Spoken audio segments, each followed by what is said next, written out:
Om Shanti. Good morning. आज प्यारे बाबा के महावाक्य सुनते हैं। 27 मई 2025 के महावाक्य।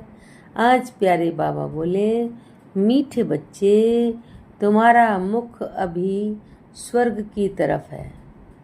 तुम नर्क से किनारा कर स्वर्ग की तरफ जा रहे हो, इसलिए बुद्धि का योग नर्क से निकाल दो।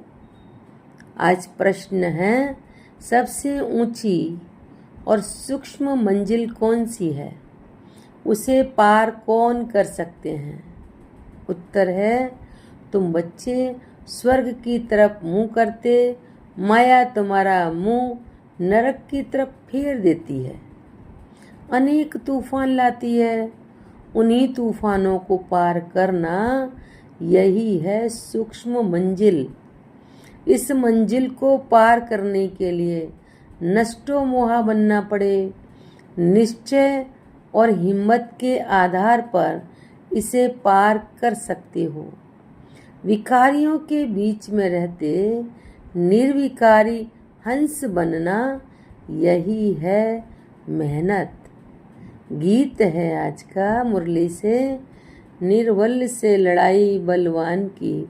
यह कहानी है दिए की और तूफान की। ओम शांति। बच्चे जो सेंसिबल हैं, वह तो अर्थ अच्छी रीति समझते हैं। जिनका बुद्धि योग शांति धाम और स्वर्ग तरफ है, उन्हों को ही तूफान लगते हैं। बाप तो अभी तुम्हारा मुंह फेरता है। अज्ञान काल में भी पुराने घर से मुंह फिर जाता है, फिर नए घर को याद करते रहते हैं। कब तैयार हो?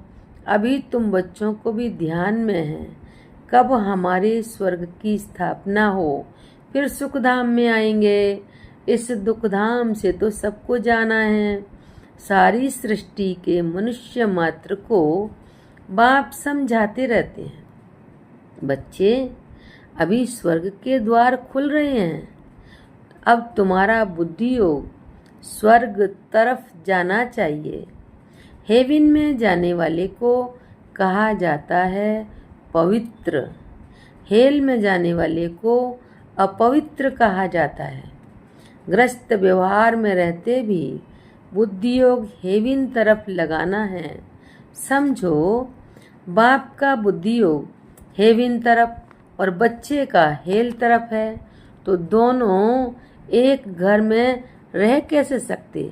हंस और बगुले इकट्ठे रह ना सकें, बहुत मुश्किल है।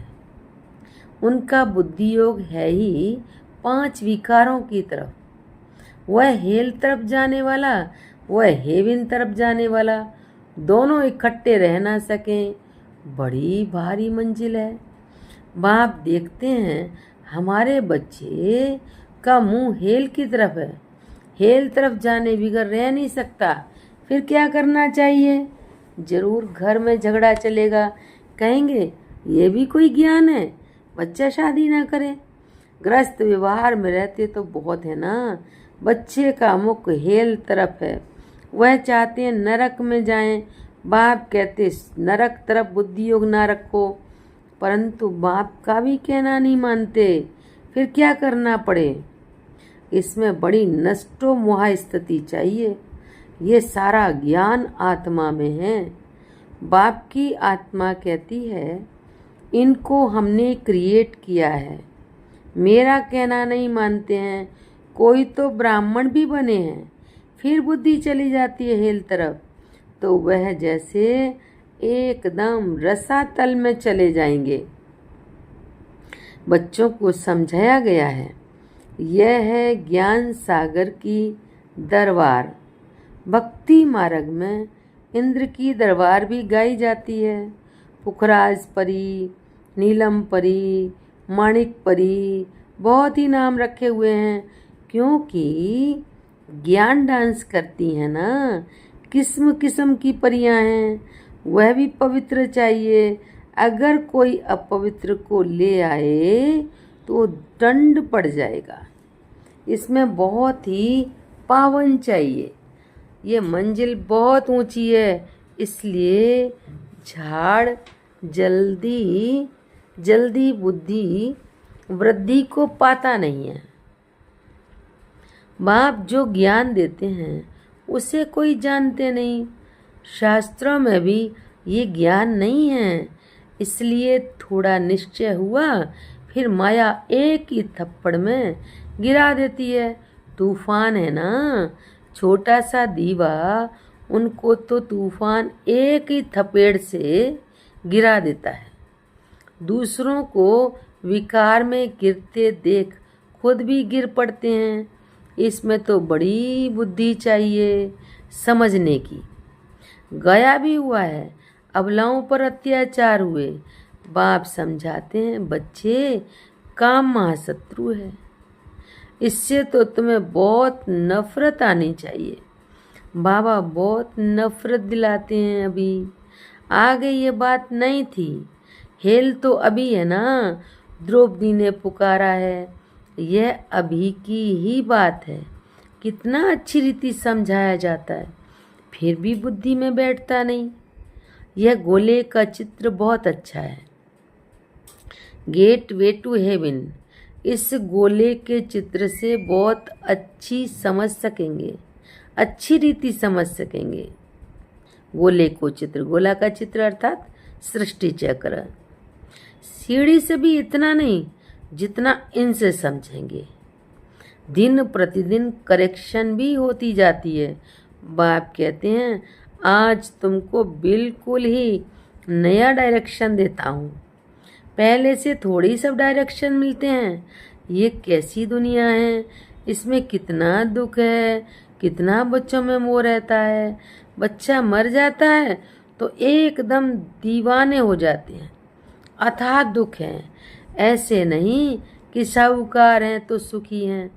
अनेक प्रकार की बीमारियां लगी रहती हैं, फिर हॉस्पिटल में पड़े रहते हैं। गरीब जनरल वार्ड में पड़े रहते, साहूकार को अलग स्पेशल रूम मिल जाता है। परंतु दुख तो जैसा साहूकार को वैसा गरीब को होता है। सिर्फ उनको जगह अच्छी मिलती है, संभाल अच्छी होती है। अभी तुम बच्चे जानते हो, हमको बाप पढ़ा रहे हैं। बाप ने अनेक बार पढ़ाया है।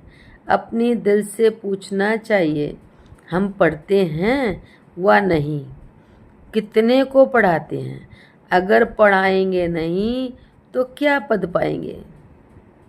रोज रात को अपना चार्ट देखो, आज किसको दुख तो नहीं दिया।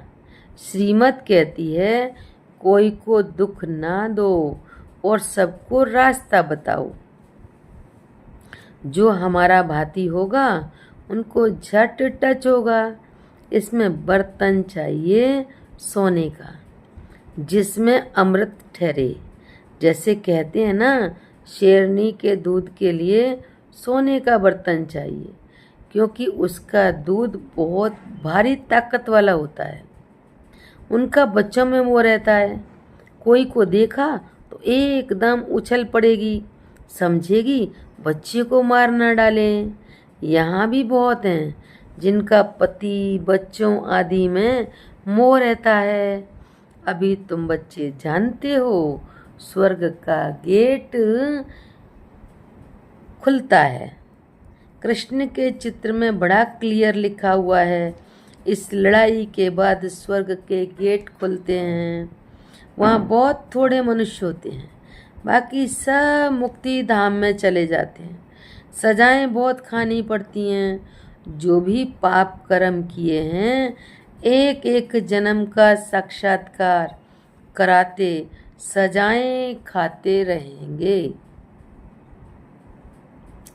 फिर पाए पैसे का पद पालेंगे। याद में न रहने के कारण विक्रम विनाश नहीं होते हैं। कई बच्चे हैं जो मुरली भी मिस कर देते हैं। बहुत बच्चे इसमें लापरवाह रहते हैं, समझते हैं हमने नहीं पढ़ी तो क्या हुआ, हम तो पार हो गए हैं। मुरली की परवाह नहीं करते हैं। ऐसे देवाभिमानी बहुत हैं, वह अपना ही नुकसान करते हैं। बाबा जानते हैं इसलिए यहाँ जब आते हैं तो भी पूछता हूँ, बहुत मुरलियाँ नहीं पढ़ी होंगी, पता नहीं उनमें कोई अच्छी पॉइंट हो। पॉइंट्स तो रोज निकलती है ना। ऐसे भी बहुत सेंटर्स पर आते हैं, परंतु धारणा कुछ भी नहीं, ज्ञान नहीं। श्रीमत पर नहीं चलेंगे तो पद थोड़ी मिलेगा। सत्य बाप सत्य टीचर की ग्लानि कराने से कभी ठौर पा ना सकें, परंतु सब तो राजाएं नहीं बनेंगे, प्रजा भी बनती है, नंबरवार मर्तबे होते हैं ना। सारा मदार याद पर है। जिस बाप से विश्व का राज्य मिलता है उनको याद नहीं कर सकते। तकदीर में ही नहीं है तो फिर तदबीर भी क्या करेंगे। बाप तो कहते हैं याद की यात्रा से ही पाप भस्म होंगे, तो पुरुषार्थ करना चाहिए ना। बाबा कोई ऐसे भी नहीं कहते कि खाना पीना नहीं खाओ। यह कोई हठयोग नहीं है। चलते फिरते सब काम करते जैसे आशिक माशूक को याद करते हैं, ऐसे याद में रहो। उन्हों का नाम रूप का प्यार होता है। ये लक्ष्मी नारायण विश्व के मालिक कैसे बने किसको भी पता नहीं है। तुम तो कहते हो कल की बात है। ये राज्य करते थे, मनुष्य तो लाखों वर्ष कह देते हैं। माया ने मनुष्यों को बिल्कुल ही पत्थर बुद्धि बना दिया है। अभी तुम पत्थर बुद्धि से पारस बुद्धि बनते हो। पारसनाथ का मंदिर भी है, परंतु वह कौन है ये कोई नहीं जानते। मनुष्य बिल्कुल ही घोर अंधियारे में है। अब बाप कितनी अच्छी अच्छी बातें समझाते हैं, फिर हर एक की बुद्धि पर है। पढ़ाने वाला तो एक ही है, पढ़ने वाले ढेर होते जाएंगे। गली गली में तूफान तुम्हारा स्कूल हो जाएगा। बाबा कहते गली गली में तुम्हारे सेंटर्स खुलते जाएंगे। बाबा के बच्चे होंगे ना गली गली में। Gateway to heaven. मनुष्य एक भी नहीं जो समझे कि हम हेल में हैं। बाप समझाते हैं सब पुजारी हैं। पूज्य होते ही सतयुग में हैं, पुजारी होते हैं कलयुग में। मनुष्य फिर समझते हैं भगवान ही पूज्य और भगवान ही पुजारी बनते हैं। आप ही भगवान हो, आप ही ये सब खेल करते हो। तुम भी भगवान, हम भी भगवान, कुछ भी समझते नहीं हैं। यह है ही रावण राज्य। तुम क्या थे, अब क्या बनते हो। बच्चों को बड़ा नशा रहना चाहिए। बाप सिर्फ कहते हैं मुझे याद करो तो तुम पुण्य आत्मा बन जाएंगे। बाप बच्चों को पुण्य आत्मा बनने की युक्ति बताते हैं। बच्चे, इस पुरानी दुनिया का अभी अंत है। मैं अभी डायरेक्ट आया हुआ हूँ। यह है पिछाड़ी का दान। एकदम सरेंडर हो जाओ। बाबा ये सब आपका है।